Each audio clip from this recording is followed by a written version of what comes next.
기획재정부가 오늘 각 부처가 내년 예산 편성 때 지켜야 하는 일종의 가이드라인, 예산안 편성 지침을 발표했습니다. 윤석열 정부의 사실상 첫 공식 예산 지침인데 현 정부의 재정 철학이 담겼다고 볼 수 있습니다. 취재 기자 전화로 연결돼 있습니다. 전민정 기자, 윤석열 정부의 첫 가이드라인인데 어떤 부분에 가장 중점을 뒀습니까? 네, 윤석열 정부가 제시해온 재정 철학이죠. 내년 예산안은 바로 건전재정 기조 유지에 방점이 찍혔습니다. 문재인 정부가 경제와 민생 안정을 위해 확장재정 기조를 내세운 것과는 달리 올해 이어 내년에도 반드시 필요하지 않은 지출을 철저히 줄여 미래 성장 잠재력을 높이고 재정의 지속 가능성을 확보하겠다는 겁니다. 경기 둔화로 법인세와 소득세가 주면서 올해 세금 거치는 속도는 18년 만에 가장 낮은 수준을 나타내고 있는데요. 공시가 인하로 부동산세까지 급감할 것으로 예상되는 데다 반도체 세액 공제 규모까지 확대돼 연말까지 10조 원의 세수 펑크가 우려됩니다. 오늘 국무회의에서는 조세 지출 기본 계획도 의결됐는데요. 올해 정부가 깎아주는 국세마저 70조 원에 달해 역대 최대를 기록할 것으로 전망됩니다. 이렇듯 세입 여건이 악화된 상황에서 정부는 건전재정 기조를 이어가기 위해 긴축 작업에 바짝 고삐를 죄기로 했습니다. 당장 내년 예산 편성 과정에서 지역사랑 상품권과 같은 현금성 지원 사업이나 노조보조금과 같은 국가보조금 사업부터 대규모 예산 칼질이 이루어질 것이라는 관측이 나옵니다. 또한 법정 지출과 국채이자 등 의무 지출이 아닌 정부가 통제 가능한 재량 지출은 10% 이상 줄인다는 방침인데요. 재량 지출이 보통 100조에서 120조 원 수준임을 고려하면 10조에서 12조 원 이상을 줄인다는 의미입니다. 전 기자, 그렇다면 이렇게 아껴 쓰고 기존 예산을 깎아서 마련한 돈은 주로 어디에 쓰이게 되는 겁니까? 네, 지금 경기 둔화도 걱정이지만 청년 취업난과 인구 감소 문제도 심각한데요. 그래서 670조 원 정도로 예상되는 내년 예산은 청년 일자리를 만들고 저출산, 고령화에 대응하는 데 몰아쓴다는 게 정부의 방침입니다.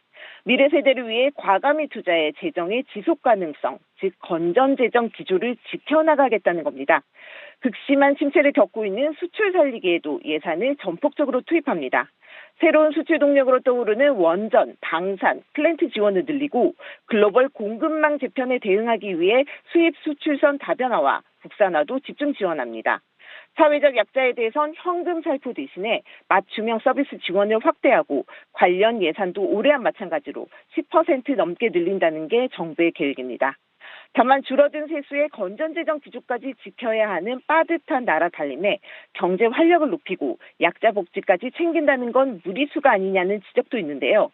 타이트한 재정 여건 속에 금융과 조세 지원, 규제 완화와 같이 시장을 활성화할 수 있는 다양한 정책 수단을 적절히 병행해야 한다는 조언도 나옵니다. 그런데 이제 변수는 1년 앞으로 다가온 총선입니다. 정부는 허리띠를 졸라매겠다고 하지만 선거를 앞둔 정치권이 허리띠를 풀라고 할 게 불보듯 뻔한데 오늘 이 추경 관련해서도 얘기가 나왔다고요? 예, 그렇습니다. 일단 추경호 부총리는 전반적인 경제 상황 등을 검토했을 때 아직 추경을 거론하기는 여전히 이른 시점이라고 못 박은 상황이고요. 최상대 기재부 2차관도 어제 사전 브리핑에서 추경 편성 가능성에 대해 논의하는 것 자체가 적절하지 않다고 일축했습니다. 하지만 내년 예산안 편성과 국회 통과는 22대 총선을 코앞에 둔 시점에 진행되는 만큼 정부가 국회에서 지역 예산과 선심성 복지 예산을 더 늘리라는 야당의 압박을 견뎌낼 수 있을지는 미지수입니다.